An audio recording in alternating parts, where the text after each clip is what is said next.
ये पेज अपना है 258। कालिदास के विषय में चल रहा है। इन परम प्रतिभाओं से संपन्न, जो ऊपर उनकी जो प्रतिभाएं हैं, जीनियसेस हैं, उन एंडोवमेंट से विभूषित से संपन्न कालिदास को एक ऐसे युग में जन्म लेने का सुअवसर प्राप्त हुआ था जिसके साथ वे स्वभावगत सहानुभूति की अवस्था में थे, और एक ऐसी सभ्यता में जन्म का सुअवसर मिला जिसने सहज ही उनकी विशिष्ट सृजनात्मक प्रतिभा के प्रति स्वयं को न्योछावर कर दिया। मतलब उनकी जो सृजनात्मक प्रतिभा थी, वो सहज ही उसके तारतम्य में थी और उसने उसको प्रकट किया। ये समझने की बात है, यदि भाषा पे कमांड भी हो, आप बिल्कुल आराम से उसको सहज रूप से कोई चीज को अभिव्यक्त कर पा रहे हों, मुश्किल है। शब्द खोजने पड़ते हैं, विचार खोजने पड़ते हैं, गहराई के अंदर जाओ तो बाहरी अभिव्यक्त करने वाला इंस्ट्रूमेंट है, उसकी बार-बार। वही जैसे म्यूजिशियन है, अच्छा म्यूजिशियन कौन है? जिसका साज़ जो बाहर इंस्ट्रूमेंट है, वो उसका अपना ही एक एक्सटेंशन बन जाता है, वो उसको डिस्टर्ब नहीं करता। हारमोनियम बजा रहे हो या बांसुरी बजा रहे हो, वो इतनी ज़्यादा ट्रांसपेरेंट है कि अब आपका ही अंग बन चुकी है। आप जो कंसीव कर रहे हो वो हूबहू उसके ऊपर यों का यों आ जा रहा है, इंस्ट्रूमेंट बीच में दिक्कत नहीं दे रहा। और जितने हायर क्षेत्रों में प्रवेश करोगे, उसके ये अनुरूप होनी चाहिए वैसी भाषा, वैसी सारी चीज़। वर्तमान में तो हम सोच के आनंद भले ही ले सकते हैं, बाकी तो इन चीज़ों में बिल्कुल ज़रा भी प्रवेश कंसेप्शन के स्तर पे भी नहीं है हमारा। हम लिखना चाहें तो शब्दों को खोजना पड़ता है। पहले तो अभिव्यक्ति के अंदर प्रवेश नहीं, गलती से यदि कोई विचार आ भी जाए, अब उसको सामने कैसे रखो? आप कहते हो समझ में तो आ रहा है, बोलूँ कैसे इसको? ये और ज़्यादा बड़ी समस्या। पहले तो उसमें प्रवेश नहीं, फिर उसकी अभिव्यक्ति नहीं। ये किस तरीके से ये कर पाए, आप ये सोचिए। हम तो पढ़ के आनंद ले लेते हैं, पर व्यक्ति स्वयं उसके अंदर जाना, उसको सामने लेके आना, तो ये बीइंग की क्षमताएँ हैं, हमारी सत्ता की ये क्षमताएँ हैं। वह एक आभिजात्य सभ्यता थी, जिसे कि निसंदेह इसके पूर्ववर्ती सभ्य जैसे कि निसंदेह इसके पूर्ववर्ती सभ्यताएँ थी, किंतु अपनी भौतिक विलासिता, सौंदर्यात्मक अभिरुचियों और नम्र सभ्यता, मतलब जेंटल, उत्कट लौकिक बुद्धि तथा वाक्पटुता, इलोक्वेंस और ज्ञानार्जन की अतिशय रुचि में यह यूरोप की आभिजात्य सभ्यताओं से उनकी अपेक्षा अधिक सदृशता रखती थी। किससे? ये सिमिलर हमारी अपनी जो पहले सभ्यताएँ चली गई थी, ये उनके ज़्यादा नज़दीक थी बजाए यूरोप से आप इसकी सिमिलैरिटी देखो, वो नहीं। बहुत कुछ फ्रांस के लुई 14 के राज्यकाल के समान ही धार्मिक एवं नैतिक विचार एवं भावनाएं विकसित की जा रही थी, जो आचरण को अधिक प्रभावित किए बिना धर्माचरण एवं कर्मकांड के रूप में ही अधिक प्रभावी थीं। एक इन्होंने कि जैसे वहाँ लुई 14 फ्रांस में उस कार्यकाल में, उस राज्यकाल में जिस तरीके से, वैसे ही यहाँ ये कुछ कंपैरिजन्स। अब पहले उसका सेंस आए, वो क्या था, इसका सेंस आए, जो आचरण को अधिक प्रभावित किए बिना। अभी वर्तमान में आचरण थोड़ी प्रभावित हो रहा है। आप महाश्री अरविंद का पढ़ भी ले रहे हो, अपन सारे मान लो पढ़ लो। आचरण, एक्चुअल आचरण तो, वो तो जो साधना अपना चुका है, वो ये पा रहा है भई आचरण में फ़र्क नहीं आ रहा। वही टेस्ट, वही सारी चीज़ें उभर-उभर के आती हैं। सोच-सोच के करते हैं, भई ये तो सोच के करते हैं, और पीछे उसको कोई, हाँ, इंटेंसिटी अगर हो तो वो इसको रोके थोड़ा-सा। तो ये प्रभावित आचरण को अधिक प्रभावित किए बिना धर्माचरण कर्मकांड के रूप में ही अधिक प्रभावी थी। वे बुद्धि को तुष्ट करती थी या फिर भावनाओं को स्पर्श करती थी, उनको टच करती थी ये चीज़ें। हमको भी कर ही रही हैं। और अभी दिक्कत क्या है, भावनात्मक रूप से हम अपने से जुड़े होने के कारण हमको लगता है हाँ, मैं तो यही चाहता हूँ। क्योंकि ठीक भी है, पर वो बात कर्म तक नहीं आ रही। भावना हमारे ये साइकोलॉजी हमारे नज़दीक है, तो हमको लगता है जी हम तो चाहते ही यही हैं, माँ के अलावा कोई दूसरी चीज़ चाहते नहीं। ये हमको लगता भी है, ये भी नहीं हम कोई झूठ बोल रहे हैं। ये कारण है उसका, ये केवल वहाँ तक रहती है और इनफैक्ट आपको ये इम्प्रेशन दे देती है कि हाँ, आप तो चाहते हो और ये आपके लिए एक कवर बन जाती है।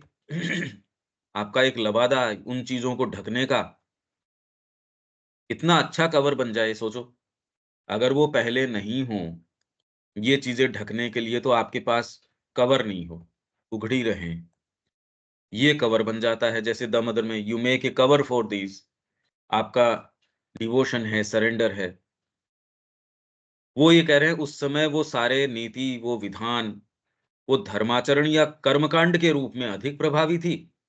आचरण के अंदर डायरेक्टली तो आचरण आज कौन-सा? हम जो माँ श्री अरविंद से जुड़े हैं, जितना जीवन स्थान देता है भैया तू कर ले ठीक है इसमें तेरे को, तेरी गिल्ट फीलिंग इससे दबी रहेगी।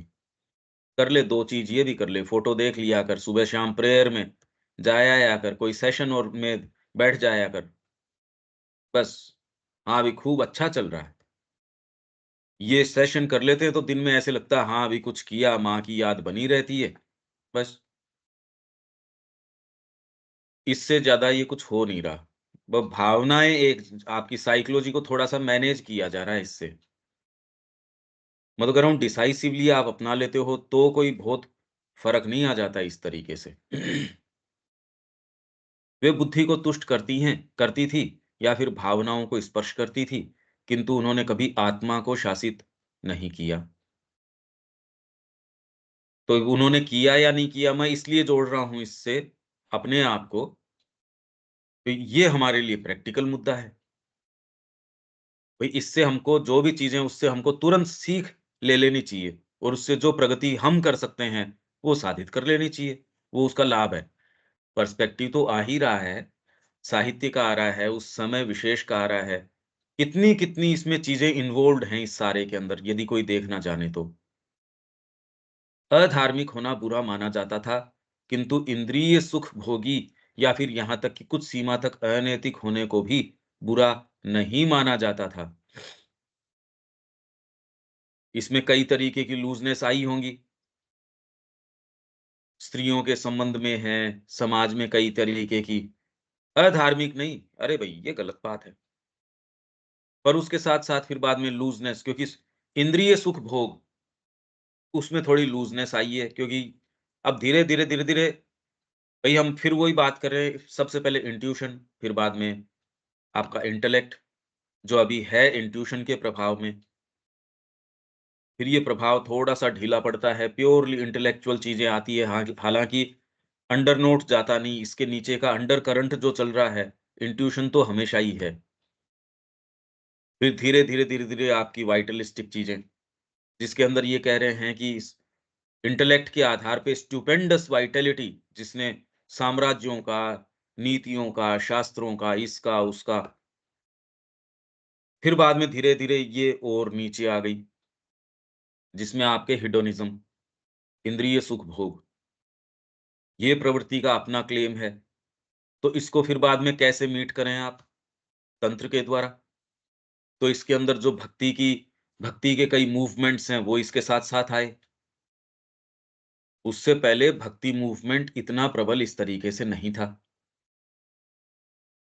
तो इसको कौन-सी चीज़ मीट कर सकती है? यदि आपके ये भाग हों, तो अभी हम सारे दिन ये बातें करते हैं, बुद्धि मानती थोड़ी है। और अभी एक्चुअल के अंदर आप ये समझ भी जाओ कि मेरे को जीवन में ये करना चाहिए, तो भी ये समझने मात्र से वाइटल ऐसी नहीं है कि आपने समझ लिया और वो मान जाएगी। वो नहीं मानेगी।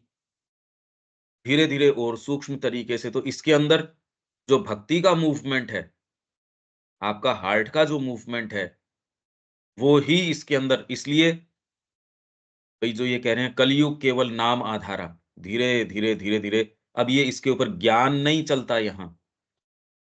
यहाँ तो और श्री अरबिंदो कह रहे हैं मैंने अपने योग में भक्ति को ही सर्वोपरि स्थान दिया है। भक्ति के क्या अर्थ हैं फिर बाद में? भई इसमें हमारी भक्ति अभी तो परिवार के प्रति, श्री अरविंद कह रहे हैं 16 आने के अंदर से हम 1 आना, वो जो सिंसियर व्यक्ति है 1 आना तो माँ को देता है, बाकी 15 आने अपनी पत्नी, अपना सुख, अपना परिवार और अगर गलती से आश्रम में आ गया है, तो अपना फ्रेमवर्क, उसको अपने तरीके से उसमें लगा रहता है। तो ये मूवमेंट इसके साथ-साथ पहले मेन प्रवृत्ति क्या थी? उसके अनुरूप क्रिएशन किस तरीके का था?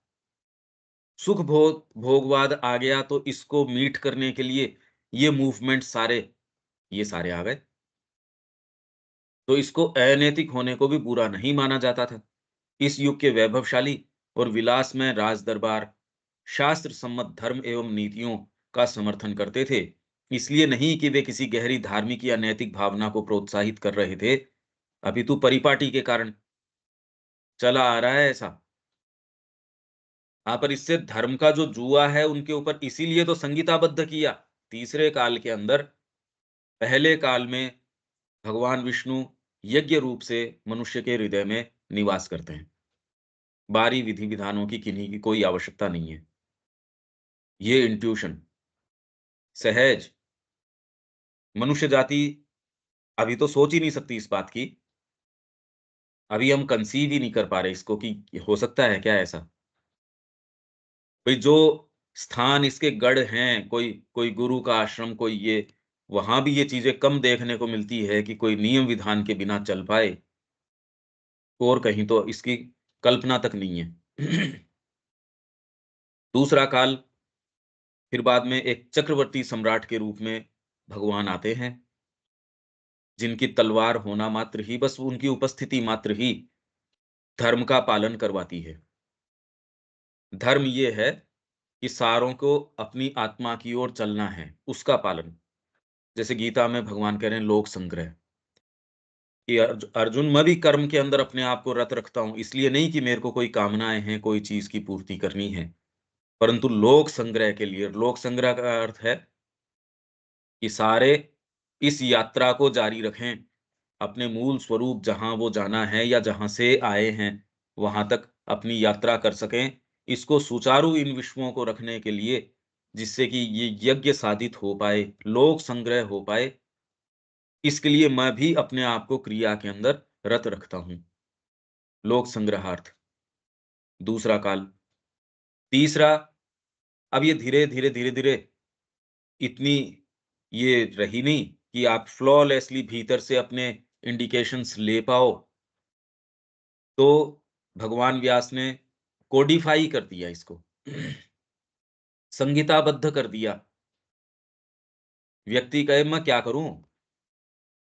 अभी इसके अंदर अभी कोई डिस्कॉर्डेंसेस वगैरह नहीं है, पर व्यक्ति सच्चाई से चाह रहा है मेरे को बताओ, मेरे को इस स्थिति के अंदर क्या करना चाहिए? और जब आपको एक सिक्योर ग्राउंड मिल जाता है, आप उसके ऊपर चलते हो। तो राज-दरबार है, विलासमय है, सारी चीज़ें हैं, पर उसके साथ-साथ धर्म का जो जुआ है, वो कभी भी उसको छोड़ता नहीं। इसीलिए तो योग है उसके ऊपर धर्म का। अगर वो सहज रूप से ऋषि होता तो योग की क्या ज़रूरत थी? ये समझो इसके अंदर इस तरीके से। तो इसलिए वो कोई गहरी धार्मिक या नैतिक भावना को प्रोत्साहित कर रहे थे, ऐसा नहीं था, अपितु परिपाटी के कारण। इतना दबाव था चारों तरफ के वातावरण का, परिवार का। एक वैद्य है तो वो ये कहे नहीं भैया ये इसके लिए तो मैं नहीं कर सकता। मैं इसके पैसे ऐंठ लूँ, मैं अपनी गद्दी के ऊपर बैठा हूँ, जिस आसन के ऊपर मैं बैठा हूँ, मैं ये काम नहीं कर सकता। इतनी डीपली प्लांटेड, ना भैया मैं व्यासपीठ के ऊपर बैठा हूँ, ये काम नहीं कर सकता मैं। मैं इस प्रोफ़ेशन में हूँ, ये मैं नहीं कर सकता। बही में गलत नहीं लिख सकता मैं। मैं गलत ये एक ना मैं नहीं लिख सकता। कल तक की बात की आप सुप्रीम कोर्ट के अंदर बही को एक साक्ष्य के रूप में मान रहे थे। ये नहीं है कि आपको काम वासना वगैरह का सेंस नहीं है, पर ये हमारी प्रांत की है। नहीं, ये तो बहन है, तेरी बेटी समान है, माता रूप है। हर जगह नैतिकता का जो योग है, स्वर है, वो स्वयं ही व्यक्ति की शिक्षा में वो किस लिए? क्योंकि भई निम्नतर प्रकृति तो हमेशा है ही, हर काल में। उसको किन माध्यमों से आप रेगुलराइज़ करते हो, उसको मेंटेन करते हो, इसके ऊपर आज नहीं है। आज कोई ऐसी ताकत है नहीं, नैतिकता कोई विशेष है नहीं और ज़रूरत इसलिए क्योंकि हमको आगे अब इसका काम चल भी नहीं सकता। अब तो प्योर स्पिरिचुअलिटी माँ श्री अरविंद का आगमन इसी का उद्घोष करने के लिए है और हम जो जुड़े हैं, वो इस बात को समझें और जीवन में आप सबने ये पाया है कि जो प्योर तरीके से जो क्षण आप बिताते हो, वो तो आपके लिए सच्ची निधि है, बाकी तो कचरा है। ये तो महसूस हो ही जाना चाहिए और फिर बाद में इसके लिए व्यक्ति उस तरीके से जिए। तो ये कोई नैतिक भावना या ये वाली बात नहीं क्योंकि ये माहौल ऐसा था, परिपाटी थी, रूढ़ि के कारण, तत्कालीन सुप्रतिष्ठित मान्यताओं के कारण इतनी डीपली प्लांटेड थी, अगले में कितनी भी काम वासनाएँ हों, ये थोड़ी कि वो काम वासना से ऊपर उठ गया मनुष्य, कि पहले ट्रांसफ़ॉर्म्ड थे, तो फिर तो माँ श्री अरविंद को आने की आवश्यकता क्या थी? वो तो जैसे थे वैसे थे। विशेषता तो उनको कैसे मैनेज करना है उसकी है। मान्यताएँ इतनी कसी हुई थी उसके ऊपर, व्यक्ति चाहे कितनी भी कोशिश कर ले, ना भैया मैं ये नहीं करूँगा। अब कोई बीच में आपके है नहीं, जो आपको रोके। आप धन पूरा उसका ले लेते हो, मरे हुए के ऊपर ले लेते हो। वो मर चुका रात को ही और अभी सुबह आप उसके लिए भैया इतने और जमा करवाओ। कुछ बचा ही नहीं कि आपको कोई हाथ दे के रोक सके। तो ये वाली चीज़ आपने शिक्षा में हटा दी। इसी भाग को जो आपके ये जो साइकिक है, फिर भी ख़ैर ये तो अपनी एक्जिस्टेंस को रखता है क्योंकि आगे जाना है, मनुष्य जाति को इस प्रयाण में आगे जाना है तो भी पर इन्होंने तो कोशिश करके न पेरेंट्स भी इससे उल्टी ही शिक्षा देते हैं, वो कभी भी ये नहीं कह रहे ये नहीं करना। वो तो ये कहे ठीक है भई, कोई गलती नहीं बताता कि नहीं अपने को नहीं करना चाहिए। तो ये मान्यताओं के कारण और शताब्दियों से विरासत में मिली अभिरुचियों एवं पूर्वाग्रहों के कारण वो करता ही नहीं था ऐसे काम। फिर भी यदि सुसंस्कृत एवं इंद्रिय ग्राह्य काव्य में उच्च नैतिक विचार प्रस्तुत किए गए हों, उसकी प्रशंसा वे उसी जोश के साथ करते थे। कितना बारीकी से ये वर्णन चल रहा है कि उसमें भी वो जोश के साथ उसकी प्रशंसा करते थे, भले उनका खुद का भीतर से टेम्परामेंट उस तरीके का न हो। कि दबाव के कारण वो वैसा करते हों, जैसा कि हम एक सर्टेन फीलिंग है भई इसके अलावा अगर माँ के खिलाफ़ ही आपकी चेतना में ही आ जाए, तो संघर्ष हो उठेगा। इसलिए आप सर्टेन वो एक मुरब्बा सा चलता रहता है जिसमें थोड़ा-सा 2-4 पीस माँ के आ जाएँ, बाकी स्ट्यू और चलता रहे। इसमें थोड़ा-सा मैंने देखो ये भी कर लिया, थोड़ा-सा ये भी कर लिया, फंडामेंटली कुछ नहीं। जिसमें आप ये कहो माँ का सत्र उसी भी गर्मजोशी के साथ अरे खूब चलो इसमें धन लगाते हैं, चलो इसमें ये करते हैं। पर आप 2 दिन वहाँ बिताओ ना, ये नहीं हो सकता कि आप उसी एटमॉस्फियर में आप सारी चीज़ें बिल्कुल नहीं होता, होता ही नहीं। तो आप ये मैं इसलिए ये कंपैरिज़न कर रहा हूँ, आप सोचो भई गर्मजोशी से तो इसका भी स्वागत कर रहे हैं, ये कैसे होता होगा?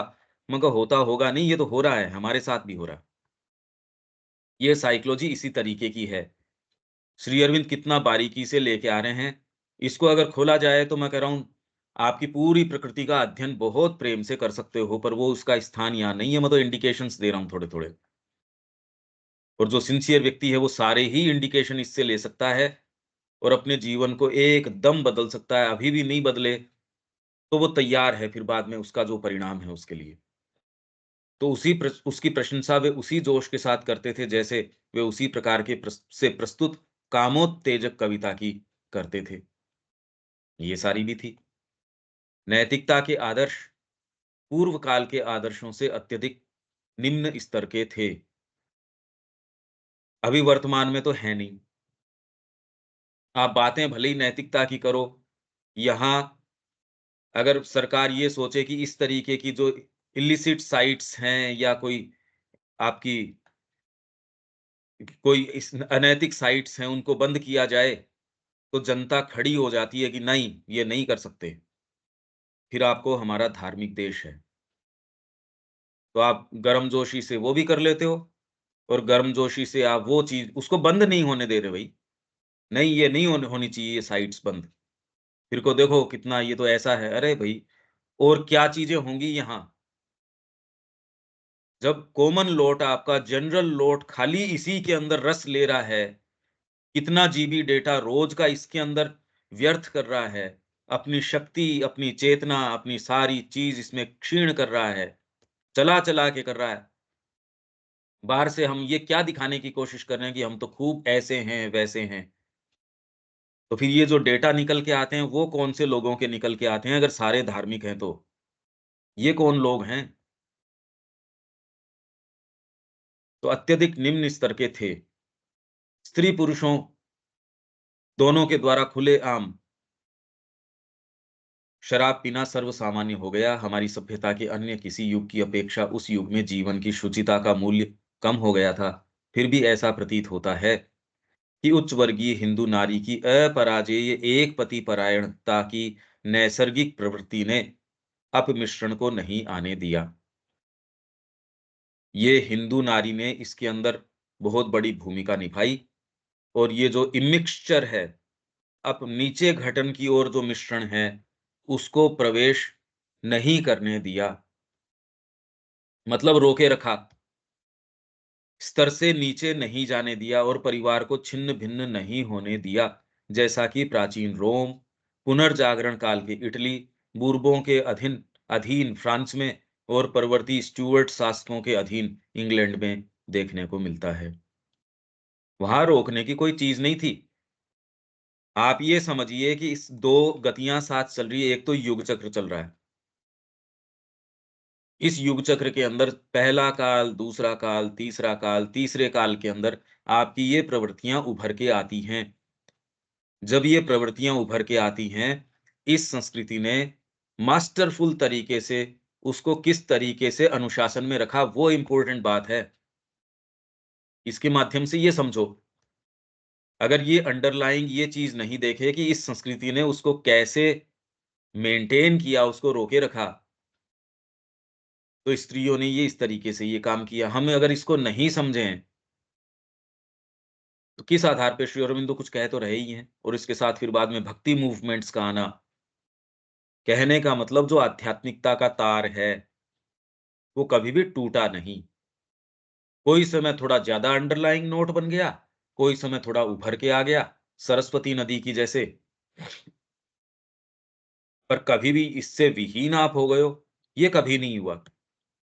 और आज अगर आप देखो, तो दुंदुभियाँ तो विज्ञान की बज रही हैं, पर श्री अरविंद का आगमन कौन-सा, ये तो कुछ नहीं है इसके सामने। चींटियों की कितनी भी बड़ी संख्या हो, पर वो कितना आपको रोक सकती है?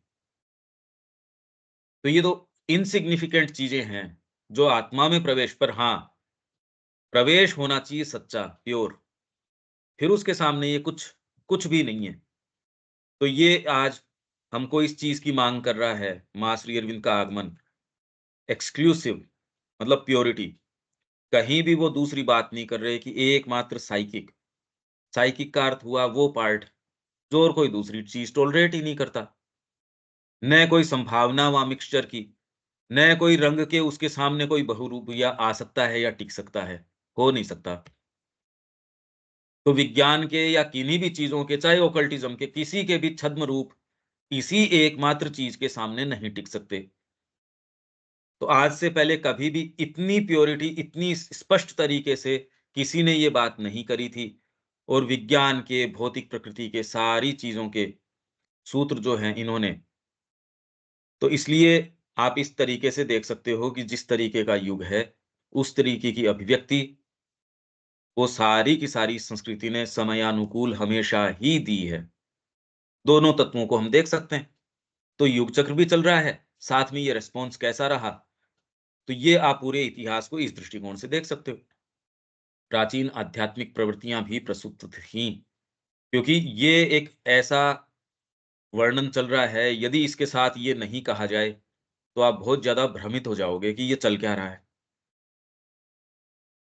क्योंकि ये तो भई श्री अरबिंदो तो एक सारी क्रम को बता रहे हैं। ये साथ-साथ ऐसे को कैसे जोड़ेंगे? हम 1 पेज ही नहीं पढ़ पा रहे, 2 पेज नहीं पढ़ पा रहे। तो इसलिए हमको व्यापकता से लेना पड़ेगा इसको। ये पूरी पिक्चर के बिना और यही सनातन धर्म वाली जो अपनी पुस्तक है, उसमें सारा प्रयास है। प्राचीन आध्यात्मिक प्रवृत्तियाँ भी प्रसुप्त थीं, न कि मृत थीं। सैद्धांतिक रूप में यही आ गई ना ये, मृत नहीं थी। उन और प्रसुप्त कोई कारण से थी। बच्चे को आपने कहा एक एक सर्टेन एटमॉस्फियर उसको दे दिया, दायरा दे दिया जहाँ फ्रीडम भी है, पर एक चारों तरफ आपने एक उसको जो जितनी ज़रूरी है उतनी रिस्ट्रिक्शंस भी है, पूरी फ्रीडम भी है, तो ये मृत नहीं थी। ये यदि अपने पूर्ण वैभव में होती तो दूसरी चीज़ों को स्थान ही क्या मिलता? उनको स्थान देने, उनके भीतर भी इस चीज़ को परमिएट करवाने के लिए कि ले तू भी कर ले, थोड़ी देर मैं नहीं हूँ चल यहाँ। वो वो कहे भई हमको थोड़ा आप फ्री स्थान दो, आप एक बार जाओ हम थोड़ी देर हाँ, हाँ, तू एक काम कर ये कर ले, ये सर्टेन चीज़ें ले ले, इनसे तू काम कर ले, तू बना ले। व्यक्ति ये देखता है कोई ख़ास बात नहीं है, नुकसान करके सीख जाएगा तो भी, पर नुकसान मतलब जैसे टोल्स्टॉय का लड़का था, माँ को कहता है तो माँ ने कहा तो आप मैच स्टिक दे दोगे किसी बच्चे को? या छत के कॉर्नर के ऊपर चल रहा है, ये क्या फ्रीडम दे सकते हो? कि उसको ये बात समझ नहीं आई कि फ्रीडम भी यथायोग्य तरीके से दी जा सकती है। उसने कहा भई फ्रीडम की सेक के लिए कुछ अगर जीवन हम दाँव पे लगा देते हैं या कुछ तो क्या फ़र्क पड़ता है? माँ ने कहा उसको समझ में ही नहीं आई ये बात। तो मृत नहीं थी। सैद्धांतिक रूप में शक्तिशाली मौलिक आदर्श अभी भी बचे हुए थे। कालिदास द्वारा उनकी अपूर्व भव्यता के साथ रूपरेखा तैयार की गई थी और न ही उन आदर्शों को किसी निम्नतर वीरोचित स्वर तक कमज़ोर या नीचा किया गया था। यह एक ऐसा समय था जब व्यक्ति विलासिता की चरम सीमा और वैराग्य की पराकाष्ठाओं को साथ ही साथ देखने की आशा कर सकता था। क्योंकि हिंदू प्रकृति में निहित आध्यात्मिकता अंशतः भड़कीले और असंतोषकर इंद्रिय ग्राह्य जीवन के विरुद्ध विद्रोह कर देती है। यहाँ हमेशा ही ये बैलेंस बना ये तो इनहेरेंट है यहाँ। एक प्रवृत्ति यदि जोर खाती है तो उसको उसको सही चेक करने के लिए एक दूसरी प्रवृत्ति यहाँ है ही। परंतु इस दौर के कवि कालिदास नहीं भर्तृहरि हैं। निसंदेह महत्तर रचनाकार क्योंकि इन्होंने वैराग्य शतक कोई इनके साथ ही इनकी पत्नी ने ऐसा किया ये बात नहीं है। एक युग चक्र, युग की डिमांड वो सारी क्या है? क्यों वो विचार तो इसलिए हमारे लिए आज मास रियर इनके विचार हैं, वो बिल्कुल इस समय के लिए हैं और जो लोग उनके संपर्क में हैं, वो अभी भी यदि इस दुविधा में हैं, तो उनसे ज़्यादा हतभाग्य और कोई नहीं है कि उनके संपर्क में आने भी दूसरे जो संपर्क में नहीं है, उनकी तो गलती नहीं है। पर यदि हम और कोई मंसूबे अभी भी रख रहे हैं तो हम समझ पा रहे हैं कि हमारे कोई बहुत गहरा डिफेक्ट है, कोई बहुत बड़ी ब्लॉकेज है। निसंदेह महत्तर रचनाकार कालिदास भौतिक युग के पूर्ण स्वर्ण काल में थे और उनके तेजहीन या असंतुष्ट या भ्रमित होने का कोई चिन्ह प्रकट नहीं होता, जो कि भौतिकता के सुदीर्घ प्रस्फोट के बाद अनिवार्य रूप से आता है। मतलब यदि बिल्कुल फिजिकल नेचर ही एकदम हावी हो जाए, तो उससे क्या आएगा? तेजहीनता आ जाएगी। असंतोष आ जाएगा, भ्रम आ जाएगा। इसलिए हम भ्रमित क्यों हैं? क्योंकि आप ध्यान से देखो कहीं न कहीं आप फिज़िकैलिटी को ज़्यादा स्थान दे रहे हो, माँ श्री अरविंद को है नहीं। तो आप तेजहीन हो। आपको लगता है ये चीज़ कैसे होगी? आपकी समस्याएँ आपको अनसरमाउंटेबल लगती हैं। करने का जोश नहीं होता। बीच-बीच में और दूसरे कंसिडरेशंस हावी हो जाते हैं क्योंकि ये तामसिक प्रकृति है। राजसिक प्रकृति भी ऐसी नहीं है, सात्विक अलग तरीके की है। कितना सुंदर, कितना बारीक वर्णन है ये साइकोलॉजी के स्तर के ऊपर। ये उस समय विशेष का है, उस अभिव्यक्ति का है, पर मैं तो कह रहा हूँ यदि हमारा अपना हो, इससे ये हम लें तो और ज़्यादा हम इससे लाभ उठा सकते हैं। जिस प्रकार रामायण एवं महाभारत में हम उनके पात्रों का संचालन करती एक हृदयग्राही बौद्धिक उत्प्रेरणा या फिर नैतिक अथवा अनैतिक उमंग, नैतिकता की उमंग राम जी को, सीता जी को, लक्ष्मण जी को, इनको प्रवृत्त करती है। अनैतिकता की उमंग रावण को, उसके साथ के राक्षसों को, उनको प्रेरित करती है कि क्रियात्मक शक्ति पाते हैं। उसी प्रकार कालिदास में हम एक संवादों और क्रियाओं के द्वारा व्यक्त होती होती रोमांचक तीव्र सुख भोगवादी उत्प्रेरणा पाते हैं। विचारों और भावनाओं के सभी रंगों में कल्पनात्मक रस निहित है। भाई अभी जो हम जितनी बातें कर रहे हैं, यदि इस तरीके से लेके नहीं चलें, देखिए इसी वर्णन में कितने-कितने अंतर आते हैं, जहाँ हम डायरेक्टली जीवन से टच करने की बात करते हैं, वहाँ हीट बढ़ जाती है। दमदर के अंदर अगर उदाहरण लेते हैं, डायरेक्टली लेते हैं, वहाँ हीट बढ़ जाती है। फिलोसॉफिकल तरीके की ये थोड़ी दूरस्थ लगती है आपका, हाँ, हाँ, बढ़िया चल रहा है, ठीक चल रहा है, दूर चल रहा है वो कोई सेंस नहीं है उसका। हम भी किस तरीके से अलग-अलग तरीके से लेते हैं, आप बात ध्यान से देखिए और वो रिएक्शंस या वो जो जो आते हैं, वो कैसे आ रहे हैं, ये हम पलट के देख भी नहीं पा रहे। सुख भोगवादी उत्प्रेरणा पाते हैं और सारे रंगों के अंदर विचारों और भावनाओं के सभी रंगों में कल्पनात्मक रस निहित है। मगर हम श्री अरविंद की सारी चीज़ों के अंदर यदि आप इस दृष्टिकोण से प्रवेश कर सको, इतना गहरा रस है कि आप एक-एक सेंटेंस को खोलते जाओ, खोलते जाओ, खोलते जाओ। अभी है नहीं। अभी बातें इसकी कर लो पर ये बातें तेरी-मेरी करने में इतना रस है। बिठा-बिठा के करते हैं अपन तो। ये तो चाह के वे वो चीज़ें करते हैं, जो इस काम के लिए है नहीं। भई हम सबको सेंस है इस चीज़ का कि ये चीज़ तो चेतना में उत्थान लाती है, ये पतन लाती है। और फिर भी हम वो चीज़ें अगर बार-बार रिपीट कर रहे हैं, इसका मतलब तो ये कर ही रहे हैं, हर जना अपने तरीके से। क्योंकि इसका सबको सेंस है कि हम जानते हैं कि आदर्श स्थिति है ये और चेतना में ये चीज़ पतन लेके आती है। इसका मतलब हमारी बाहरी चेतना है, उसको उसमें रस आया नहीं, उस चीज़ में। किसी चीज़ ने किसी चीज़ का स्वाद लिया, सारे भाग उसमें रस नहीं ले रहे। यदि आप डिसाइसिवली इनको दबाव दे सको और अपने वो तब तक नहीं दे सकते जब आप ये निर्णय नहीं लो कि मेरा जीवन माँ का है। नहीं तो दबाव दोगे किस आधार पे? आधार क्या है आप पे? आपकी प्रकृति आपको कह देगी कि किस स्तर तक दबाव मानूँ मैं? क्योंकि आप एक स्तर के बाद कहते हो नहीं, जीवन तो माँ का नहीं है। इतनी चीज़ तो माँ की है, इतना वाला ये नहीं है। जीवन इस दबाव को कैसे स्वीकार कर लेगा? नेगोशिएट ही करना पड़ेगा उसके साथ, क्योंकि आपके खुद के कचाई है ये कहने के अंदर नहीं जीवन तो माँ का है, कुल बस। तब मुश्किल से उसको कह पाओ तो बड़ी बात है। तो इसलिए साइकोलॉजी के अंदर संघर्ष चलता रहता है एक स्तर के ऊपर।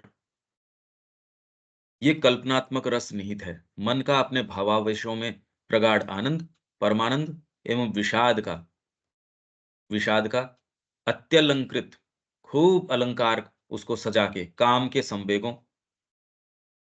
जिसमें शकुंतला का प्रसंग है और है। पर इसमें आपकी दृष्टि इतनी छोटी-सी है कि हज़ारों रंग हैं, आप उसको सफ़ेद में या काले में या उसके इन बिटवीन के अंदर तोड़ते हो। क्या तो आपको प्योर आध्यात्मिकता या भावुकता ये वो या काम वासना ये नज़र आती है। उस प्रसंग के भीतर भी कितनी-कितनी शेड्स हैं। तो कवि ने तो लिख दी, हम हमारा तो कोई प्रवेश है नहीं उसके अंदर। क्योंकि हमारे एग्जिस्टेंस बड़ा मीगर सा है, वैरायटी नहीं है। हमको जो वैरायटी लगती है वो कुछ नहीं है। वो तो ब्लैक एंड व्हाइट टीवी को भी लगती होगी, मैं तो सारी चीज़ दिखा तो रहा हूँ। और उस समय हमको जब सेंस ही नहीं था, तब हमको भी हम देखते ही थे वो टीवी। उस समय से तो हम आए ही हैं, अब वाली जनरेशन को तो नहीं पता। पहले तो हम उसी से आए हैं कि पहले लगता था इससे भी बेटर कुछ हो सकता है क्या? आइडिया ही नहीं था। चेतना में उससे ज़्यादा खराब स्थिति में हैं हम। तो ये हमको आइडिया नहीं है कि ये कैसे भाव, कैसे गूँथ के दे रहे हैं कवि। पहले तो ये क्षेत्र नहीं है हमारा और श्री अरबिंदो क्या दे रहे हैं उसका क्या सेंस है हमको। इसीलिए रह के बातें कितनी भी करो श्री अरविंद की रस तो अभी दूसरी चीज़ में है। काम के संवेगों और हर्षोन्माद की स्वतंत्र छूट, निरंतर जीवन के भोग की कामना और सौंदर्य की खोज उस युग की विशेषताएँ हैं जब भारत आत्मा के द्वारा तथा कल्पनाशील बुद्धि के द्वारा प्राप्य आत्मानुभव आत्मा के द्वारा कल्पनाशील बुद्धि के द्वारा प्राप्य जो आप प्राप्त कर सकते हो, अप्राप्य नहीं, आत्मानुभव की संभावनाओं को समाप्त प्राय करने के बाद मतलब ये संभावनाएँ लगभग समाप्त हो चुकी थी। किसके द्वारा? आत्मा के द्वारा, कल्पनाशील बुद्धि के द्वारा ये काल हमको मिलते हैं आपके जो उच्च रचनाएँ कलाओं में हुई, क्योंकि हमने पढ़ा था कला कौन-सी है जो आत्मा के द्वारा देखती है, उसका गठन करती है आपके हृदय में, फिर मन के अंदर, फिर बाहर जिन-जिन रूपों में आप लेके आते हो। तो ये जो है बुद्धि के कौन-सी बुद्धि? आत्मा के द्वारा, कल्पनाशील बुद्धि के द्वारा। ये हमने खूब-खूब बातें करी है पर सूक्ष्म में, के द्वारा प्राप्य आत्मानुभव की संभावनाओं को समाप्त प्राय करने के बाद, प्रत्येक इंद्रिय से अधिकतम प्राप्य अनुभूति को जानने की, इंद्रिय गम्य आप तरीके से अब प्रवेश करने की इसमें कोशिश कर रहे हो। ये अप्रोच चेंज हो गया। जड़ पदार्थ में आत्म संभावनाओं के अनुसंधान तथा उनकी था लेने की और यहाँ तक कि इंद्रियों के माध्यम द्वारा भगवान के अन्वेषण की चेष्टा करता था।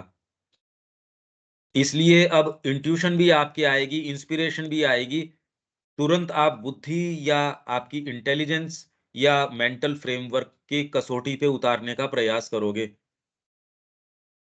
इसलिए हम कहते हैं हमको तो भावना आई, हमको ये आई, चलती नहीं ये बात। इसलिए नहीं चलती। इसलिए ये जो प्योरिटी की, आपके शुद्धिकरण की, ये जितनी भी बातें हैं, ये इसलिए ये इतनी स्ट्रेट फॉरवर्ड चीज़ें नहीं है, इसके लिए ये समझना भी ये बौद्धिक विकास की माँग करता है, कि आप कम से कम इसकी पिक्चर बना पाओ। कि अब ये नया टॉपिक आ गया अपना, कालिदास की काव्यात्मक प्रतिभा, जीनियस, उसकी पोएटिक जीनियस क्या थी?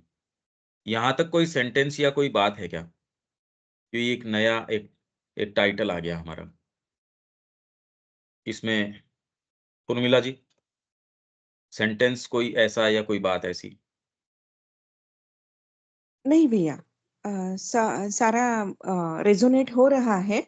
हुँ, और ये जो कश्मकश होती है ना, बीइंग अ बायोलॉजिकल बीइंग, और उसके साथ ही हम आत्मा की तरफ भी आकर्षित है, तो वो काफी रेजोनेट हुआ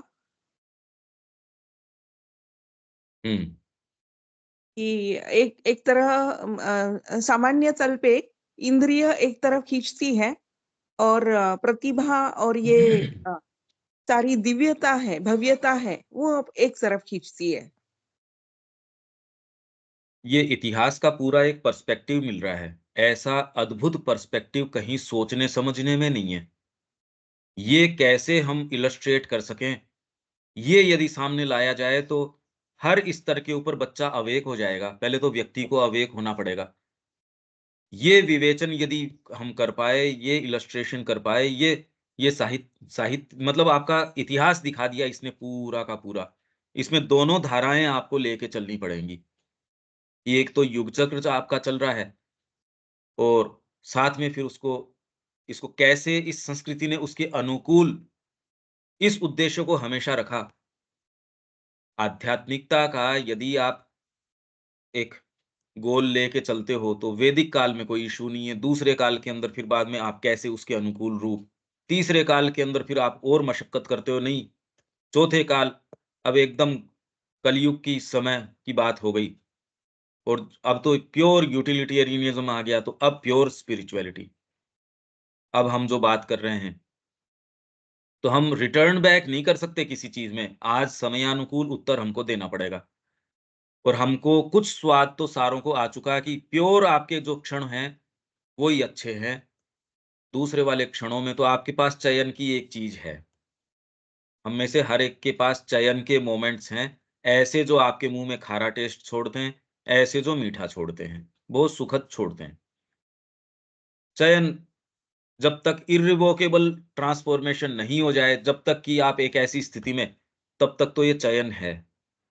यही बात दमदर में कर रहे थे, शुद्धिकरण की जो हम कर रहे थे, इतनी गाँठें हैं ये इतनी स्ट्रेट फॉरवर्ड नहीं है, इसलिए नहीं हो पाती ये बातें।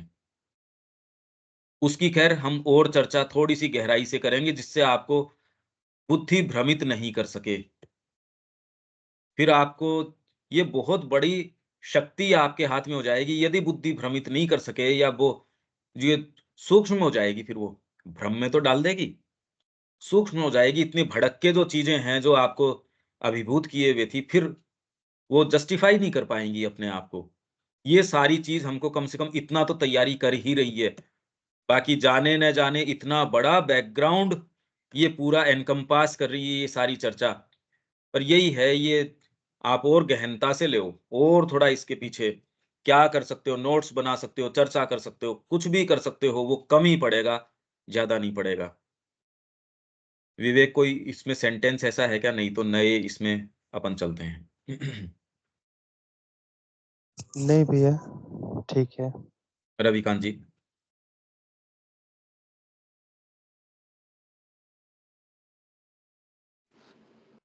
मैंने आज कभी कुछ नहीं कहना है। ठीक। कालिदास की काव्यात्मक प्रतिभा, अब उसका विवेचन है। अब यूँ तो देखो, ये हमारे लिए एक ऐसी चीज़ है कि इसका आइडिया नहीं। कवि की प्रतिभा क्या होती है, जबकि ये तो जीनियस कवि हैं। ये तो जीनियस हैं, टॉप मोस्ट हैं, जिनको श्री अरविंद कह रहे हैं इन्होंने इस संस्कृति का निर्माण किया। तो देखते हैं इसमें क्या, इसको बार-बार हम कड़ियाँ जोड़ने की भी कोशिश करेंगे इसके साथ। कुछ यदि हम साइकोलॉजिकली उसमें प्रवेश कर पाए, तो ये बहुत हमारे लिए एजुकेटिव भी होगा, बीइंग को एनरिच भी करेगा और जीवन के हमारे जो मुद्दे हैं उनको और प्रखर करेगा, साफ करेगा। दिन-दिन ये स्पष्ट होता जा रहा है कि साधना तो भई हमारी पुकार है ये, हमारे बीइंग की सहज पुकार है, उसको स्वीकार करें और उसमें गंभीरता से सारी एनर्जी आपके ऊपर, यदि पूरे दिन में एक कोई विषाक्त काम करेंगे, तो पूरे समय आप कितने भी और दूसरी चीज़ों का उपभोग करो, वो सारी खराब कर देगा। तो सारी चीज़ करेंगे, नहाएँगे, धोएँगे, ऊपर वो हाथी वाली बात कीचड़ डाल लेंगे। जब तक ये प्रक्रिया चलती रहेगी, आप सोचो मैं कोई निर्माण कर लूँ, नहीं होगा। लगाम लगानी पड़ेगी। वो करने के लिए ये करने का साहस करना पड़ेगा कि मेरे और कोई दूसरी प्रतिबद्धता जीवन में नहीं है।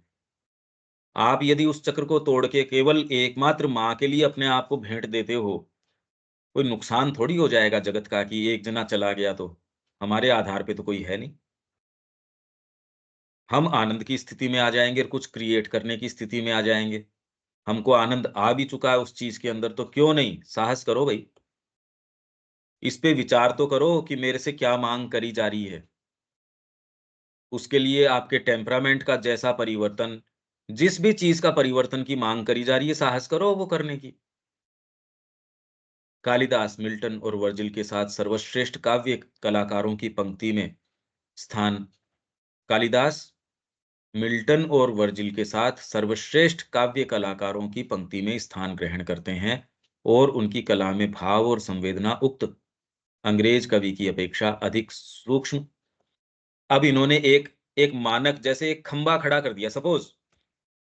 अब ये कहेंगे, जैसे एक एक दूरी तय कर दी, अब उससे आप तुलना करेंगे, पर देखो इसमें ये वाली चीज इससे ज्यादा है,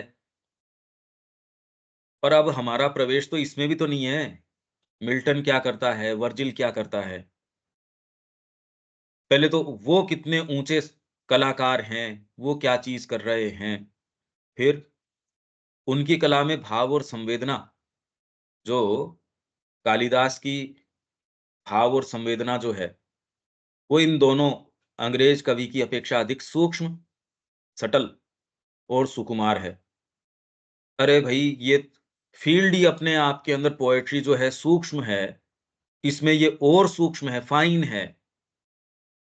अब हमारे लिए केवल ये कोरा शब्द है, ये कोरा शब्द है तथा सहज स्वाभाविक शक्ति का उच्छ्वास, ब्रेथ, जो उनकी कृति को जीवंत और अनुप्राणित करता है, उक्त रोमन कवि की अपेक्षा अधिक महान है। सहज स्वाभाविक शक्ति मतलब इसके अंदर जो पावर, सहज रूप से जो पावर आ रहा है माँ के लिए, एक सामान्य सा साधक आराम से सब्जी काट रहा है, उसके अंदर जो जो एक आध्यात्मिक पावर है, सहज रूप से। दूसरे को तो बेचारे को और दूसरी चीजों के ऊपर आधारित करना पड़ता है। इनमें जो सहज पावर है, जिस चीज का है, वो कैसे कहां से आता है? इस चीज का आएगा कि वो अपनी अभिव्यक्ति को, उसके पीछे पावर है। अभिव्यक्ति की बात कर रहे हैं, और कालिदास अपने आप में क्या रहा होगा, वो तो इनकी अभिव्यक्ति से ही हम विवेचन कर सकते हैं कि ये समसामयिक तो रहे नहीं। कि वो पोएट नए होते और श्री अरबिंदो अगर उनकी पोएट्री के संपर्क में नहीं आते तो उनसे क्या संपर्क है? पोएट्री के माध्यम से ही तो है। उसके माध्यम से ये विवेचन उनकी जीनियस, पोएटिक जीनियस की कर रहे हैं। ये कैसे आता है भाई? सहज स्वाभाविक शक्ति का उच्छ्वास, ब्रेथ। ये उनकी कला के अंदर आ गया, उनकी जो जीनियस है, पोएटिक जीनियस है, उसके अंदर ये चीज आई। इसलिए मैं ये कह रहा हूं, आप अपनी साइकोलॉजी के साथ जोड़िए कि आपकी कौन सी बात के अंदर तो सहज स्वाभाविक शक्ति आ जाएगी, कौन सी वाली में नहीं आएगी। आप इससे फिर बाद में ये देखेंगे, कवि कोशिश करेगा उसकी कौन सी बात में आएगी। तो फिर इनके कोई कमजोरी किस बात की थी, वर्जिल और मिल्टन के? क्या ये जो नैतिक रूप से जो नहीं कहना चाह रहे थे वो कह रहे थे, या जो कह रहे थे उनमें उनका पूरा कन्विक्शन नहीं था, मेरे को विश्वास नहीं है उस बात पे, या उसका पूरा अनुभव नहीं था? ये आपकी प्रकृति को कौन सी चीज है जो सहज स्वाभाविक शक्ति प्रदान करती है, उसका टच ही आ सकता है। और तो आप क्या करोगे इसमें? जब आप कोई काव्य रचना कर रहे हो, उसमें तो उच्छ्वास, उसकी ब्रेथ है, जिंदा है, ये मरी हुई चीज नहीं है। क्या अर्थ हुआ इसका? जो उनकी कृति को, इससे ये नहीं कि हम कुछ जान पाएंगे, पर ये हमको एक थोड़ा दबाव डाल रहा है अपनी प्रकृति के ऊपर कि भी क्या होता होगा ऐसे। ये अपने आप पे ही देखने, अलग अलग हमारी क्षमताएं हैं, शक्तियां हैं, फैकल्टीज हैं। फिर आप इस रिचनेस के संपर्क में आओ, और ये फिर बाद में इसके भी संपर्क में आओ कि ये गांठें हैं सारी की सारी। अगर ये सारे भाग हैं, ये देना भी तो नहीं चाहते माँ को, ये उस अलाइनमेंट में नहीं है। आप सोचो यार, चाहते तो हैं, आपकी साइकोलॉजी में आपको लगता भी आप चाहते हो। ये सारे भाग अपना क्लेम भी रखते हैं, इनमें गांठें भी है अपने अपने तरीके की। आप बहुत बड़े कवि हो सकते हो, इनफैक्ट वो आपका जो है हिंड्रेंस बन सकती है यदि साइकिक न आए तो। वाइटल अपने आप को मिटा देने की रख सकता है, पर साइकिक कोई जरूरी नहीं है कि उस तरीके से वो अपने आप को ऊर्जस्वी तरीके से लेके आए, उस वाइटलिस्टिक तरीके से लेके आए।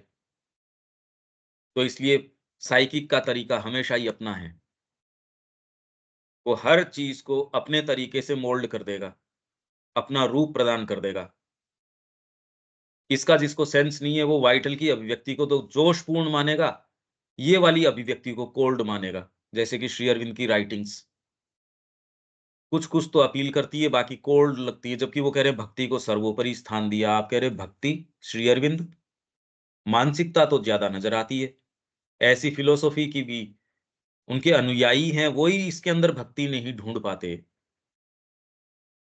ये तो दूसरों की तो बात छोड़ो, जो उनकी कृति को जीवंत और अनुप्राणित करता है, उक्त रोमन कवि की अपेक्षा अधिक महान है। इनमें से एक इंग्लिश पोएट है, एक रोमन पोएट है।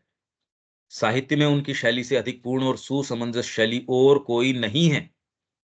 पूर्णतः समस्वर, कंसिस्टेंट है, हार्मोनियस है, और उपयुक्त वाक शैली का उनसे अधिक अंतः प्रेरित, सतर्क और सिद्ध हस्तशिल्पी और कोई नहीं है।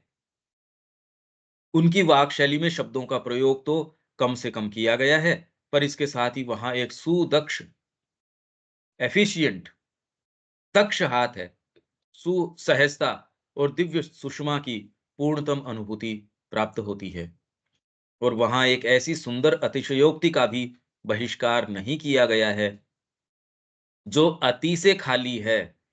अति नहीं की करी जारी कि जीवन में बस एक यही है, तो ये कहने का मतलब आप कह रहे हो यार थोड़ा सा आपने एक्सेसिव कह दिया, पर वो एक्सेसिवनेस भी है, वो अति से खाली है, अति नहीं है वो जरूरी है इसके लिए। वहां तो सौंदर्यात्मक दृष्टि से मूल्य रखने वाली एक परिमार्जित संपदा है जो यथासंभव अधिक से अधिक मात्रा में विद्यमान है। नहीं तो सौंदर्य कैसे लेके आओगे? भाव प्रकाशन की सुसमंजस संक्षिप्तता, मतलब ब्रेविटी, छोटे रूप के अंदर एक सेंटेंस के अंदर कह दिया। संक्षिप्त है ये भाव प्रकाशन की सुसमंजस संक्षिप्तता, ब्रेविटी, छोटे रूप में कह दिया आपको, ब्रीफ है। उनका एक भी शब्द, एक भी पद एवं स्वर निरर्थक नहीं होता तो श्री अरविंद की सावित्री में कैसे हो जाएगा? लोग कह रहे हैं सुबह 4:30 बजे का टाइम बता रहे हैं, it was the hour before the gods awake. Kalidas तो एक शब्द इधर उधर नहीं कहते, श्री अरविंदो लूजली कुछ भी कहते हैं। ये कैसे संभव है? एक शब्द, एक बात, एक कोई चीज कुछ भी मीनिंगलेस नहीं है कि खाली कवि की सुरुचि के लिए, साहब मैं पोएट हूं तो मैं इसको एस्थेटिकली रखने के लिए शब्दों का प्रयोग कर रहा हूं, ऐसी बात नहीं है। आप इससे ये भी तो देखिए, हम किसके संपर्क में, आप कालिदास के हो नहीं हो, संस्कृत के अंदर इतना कोई हमारा सिद्ध हस्त है भी नहीं, पर श्री अरविंद के तो हम डायरेक्ट अनुयायी हैं। पर कितना हमने प्रवेश किया है, और कितने की ये जान के भी हमारे अंदर इतनी गंभीरता किसमें आ जाती है, ओहो ये करो। एक जना तो नहीं है जिसके ये कोई है भी कि दिन के अंदर नहीं नहीं भी किताब को देखने तो नींद आती है, सिर चकराता है, आंखों में दिक्कत है, इसमें दिक्कत है, उसमें दिक्कत है, ये तो बातें नहीं चलती क्योंकि आपका इंटरेस्ट नहीं है भी इसमें। बात ये है जिसमें इंटरेस्ट है वो तो कर ही रहे हो, वो तो सारे काम हम कर ही रहे हैं, आप और मैं कर ही रहे हैं, वो थोड़ी चूक रहे हैं। एक भी शब्द कोई एग्जाजरेटेड नहीं है, निरर्थक नहीं है, आउट ऑफ प्लेस नहीं है। जो ज्ञानपूर्ण और प्रचुर वैभव प्राचीनतर उच्च कोटि कवियों का ध्येय था, उसका संपूर्ण बोध, मतलब वाल्मीकि, वेदव्यास और जो जो भी आपके उच्च कोटि के कवि रहे, उनका जो भी इंटेंशन या ध्येय था काव्य के माध्यम से, उसका इनको पूरा सेंस है, संपूर्ण बोध। इन दोनों चीजों के कलात्मक संयोग को वे और किसी की भी अपेक्षा अधिक पूर्ण रूप में चरितार्थ करते हैं। ये सारी हमारे लिए बंद किताबें हैं, ये जगत भी हमारे लिए बंद किताब है, और ये बात हमको मूव भी नहीं करती, ये और गंभीर बात है। बंद है वो तो एक है, ये एक आदमी बहुत ज्यादा मेहनत कर रहा है उसके सारे समय की भी मैं इसमें प्रवेश करूं फिर खुल जाए, ये जरूरी नहीं है। आपके प्रयास की कोई मोहताज नहीं कि सुप्रीम रियलिटी यील्ड करे हमारे सामने। उससे ज्यादा समस्या ये है कि ये करने के बावजूद हम मूव्ड नहीं है इसके लिए, ये ज्यादा गंभीर बात है। वही मुद्दे, वही बातें, वही सारी चीज, मौका मिलना चाहिए, आप भर भर के वही काम करते हो। किसी प्रकार की अति के किए बिना प्रत्येक पंक्ति और प्रत्येक पद को समृद्धतम रंग, मोहकता, आकर्षण और मूल्य, महत्ता, इसमें श्री अरविंद भी एक भी शब्द कोई एक्स्ट्रा नहीं, और परफेक्टली कैसे। अब इसमें तो एक एक को जाने का मतलब अपनी साइकोलॉजी से ही समझ सकते हैं, और हमारी साइकोलॉजी इतनी कोई एनरिच्ड है नहीं, उसकी तैयारी है ही नहीं। तो कालिदास ने क्या काम किया वो हमको सेंस नहीं, न हो सकता, हमको तो नहीं लगता कि इसका होगा, और इससे आगे इसकी कोई आवश्यकता भी नहीं। पर हाँ, श्री अरविंद में नहीं कर पाए तो क्या चीज खो देंगे। अगर जीवन में वास्तव में आप जीवन को कुछ कहना चाहते हो, कुछ उसमें से लेना चाहते हो, कुछ सार्थक तरीके से जीना चाहते हो, ये तैयारी जरूरी है। तो प्रत्येक पंक्ति और प्रत्येक पद समृद्धतम रंग, मोहकता, रंग तो हो गया, मोहक नहीं है। रंग जबरदस्ती के डाल रहे हो, मोहकता है, ये जरूरी है क्या उसमें?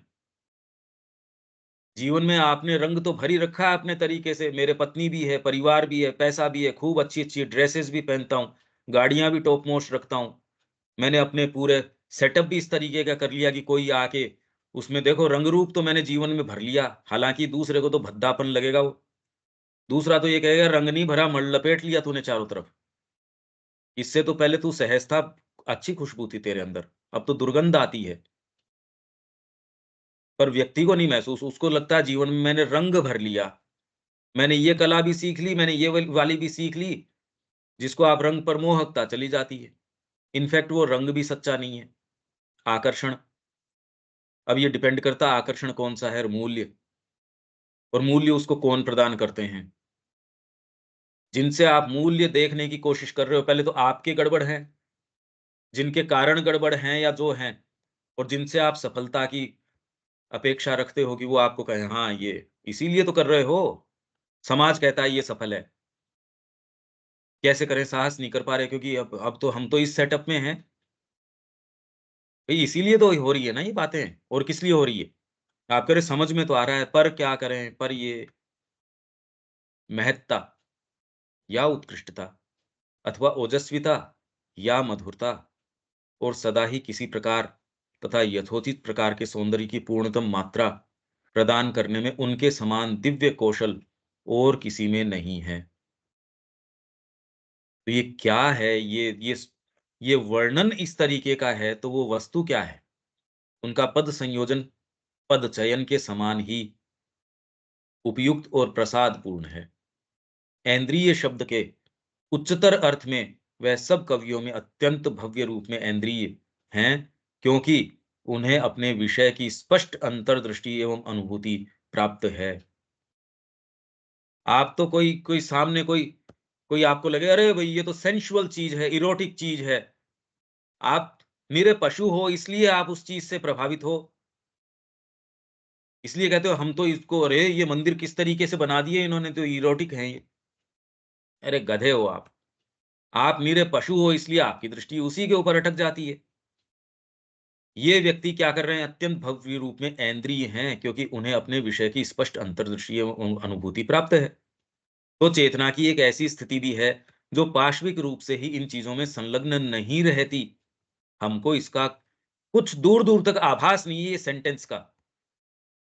अतः इनकी इंद्रियता न तो लंपटतापूर्ण है, जैसा कि हम ये कहें, अरे वो मंदिर इस तरीके के हैं। आप तो कहो कैसे जाएँ? उन्होंने तो बना दिए। जाएँ क्या? आप कह रहे हो हमको देखने में लज्जा आ रही है और सबसे ज़्यादा कंज़्यूम पोर्न हम कर रहे हैं।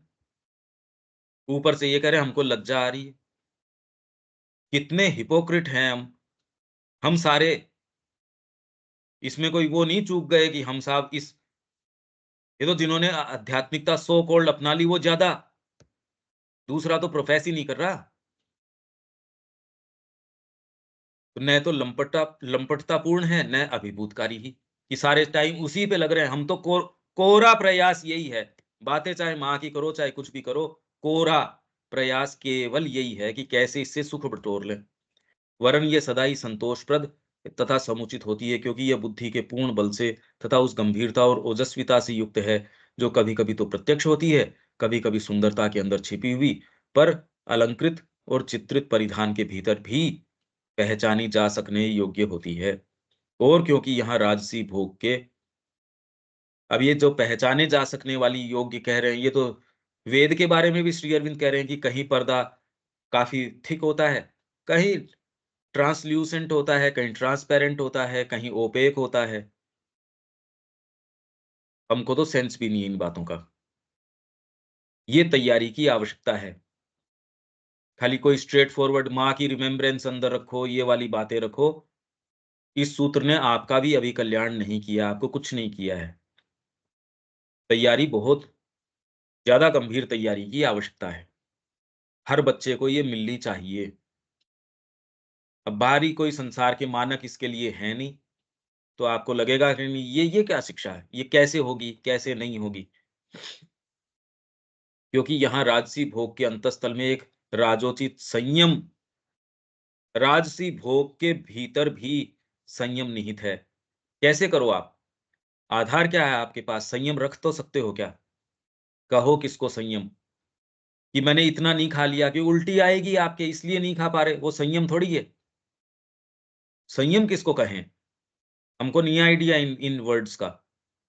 ये जो टर्म्स हैं, सच्चे रूप से हम अगर इनको एक एक को खोलें, इनको आधारित करने के लिए साइकोलॉजिकल फ्रेमवर्क क्या चाहिए उसका आइडिया नहीं है। कालिदास को छंद पर जो प्रभुत्वपूर्ण अधिकार प्राप्त है वह भी उतना ही महान है जितना कि उनका भाषा शैली पर प्राप्त परिपूर्ण अधिकार। यहाँ हमें प्रत्येक प्रकार के छंद में संस्कृत भाषा के शब्द सामंजस्य की सर्वाधिक पूर्ण अभिव्यक्तियां देखने को मिलती हैं। शुद्ध गीत्यात्मक स्वर माधुरी तो केवल आगे चलकर इस युग के अंत में जयदेव का है ना, जैसे 2-1 की इनकी बड़ी सुंदर जयदेव की कृतियां हैं।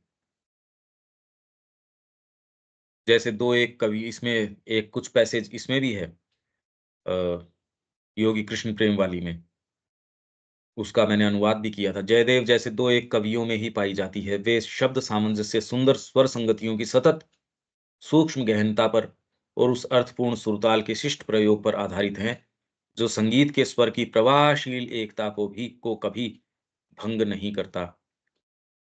संगीत कैसे आ गया? क्योंकि तो पोएट्री है, लय है ना इसकी अपनी। ये अब आगे दूसरा गुण इनके, ये कल बात कर लेंगे। हमसे ये थोड़ी सी दूर है, सुंदर हैं, बहुत मीठी चीजें हैं, कितनी सुंदर बातें हैं, कम से कम ये पढ़ने तो मिले। हमारे गुरु ने कोई भी इस तरीके की चीज इधर उधर, आप सोचो किस किस चीज में प्रवेश किया है। केवल कोई कोरी यूं साहब हम यही एक रंग की ये बातें नहीं है। बहुत ज्यादा एनरिच्ड। और माँ ने कम अध्ययन नहीं किया, माँ ने सारी संस्कृतियों का, सारी चीजों का बहुत गहराई से अध्ययन किया है। ये हमारे गुरु हैं। हम देखो अब योग्य बालक बने तो अच्छा रहे और उसमें हम सुख भी पाएंगे। अच्छा, इसमें अब इसको यहाँ इससे आगे तो नहीं जा सकते। शब्या जी कोई संक्षेप में?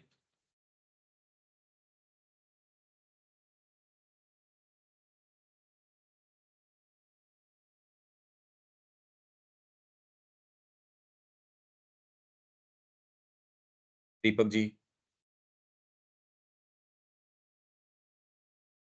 जी, कोई बात नहीं है, लेकिन बहुत सुंदर व्याख्या है। आपके द्वारा जो बताई जा रही हैं बहुत रुचिकर हो जा रही हैं। ऐसे तो हम लोग के लिए शुष्क ही है, खुद से एकदम नहीं पढ़ा जाता है। देविका जी। नहीं पंकज भाई, कोई प्रश्न नहीं है। बाकी तो इस शब्द को आप अंग्रेजी में आपके पास है, वो ओरिजिनल से आप एक एक शब्द के ऊपर थोड़ा ब्रूड अपॉन करो, उससे। साथ साथ ही कर रही हूँ, इंग्लिश को पढ़ रही हूँ। हाँ, ये होता कैसे है, हमको कोई इसका आप पाएंगे, हमको सेंस ही नहीं है इनका एक एक का।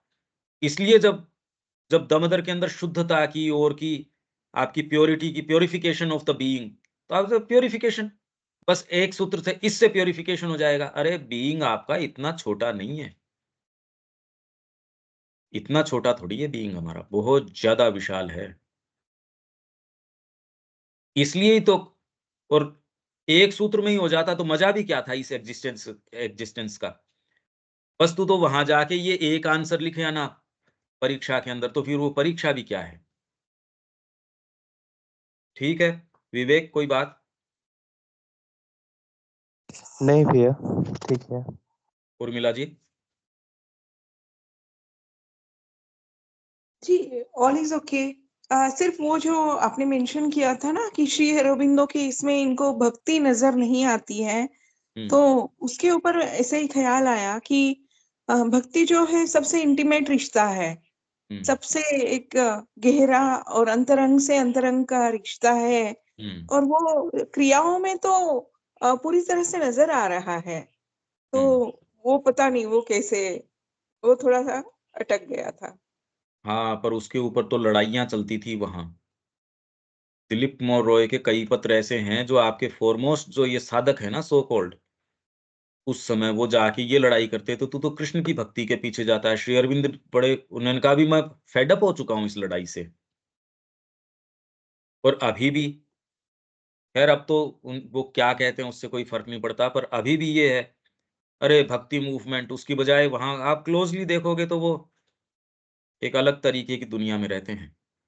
भक्ति की बात करोगे तो थोड़ा सा उनको ये लगेगा, अच्छा वहाँ एजुकेशन सेंटर के अंदर भी यदि भक्ति की बात करोगे तो कहेगा, अरे कैसी ये दकियानूसी बातें कर रहे हो। उनके जो कल्चरल प्रोग्राम की बात करोगे उसके अंदर वो फिर बाद में इंग्लिश पोएट्स हैं या और हैं, उनकी बातें तो सामने रखेंगे। भारतीय कोई जो चीज होगी, रामायण से प्रसंग लेके और प्रसंग लेके, वो अभिव्यक्ति कम मिलेगी। तो इसमें अब वो तो आप पास हो, मैं आपको ये चीजें एक्चुअल में क्या हैं वो दिखा सकता हूँ।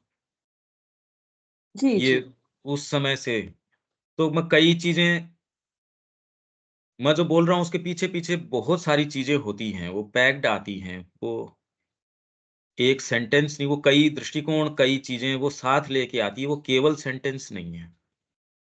जी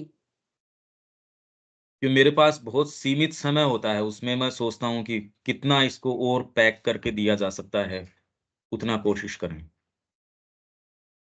तो उसके पीछे काफ़ी एक बैकग्राउंड होता है, और वो सहज रूप से इतनी पुस्तकों का और का जो मेरे साथ कैरी होता है, वो तो होता ही है।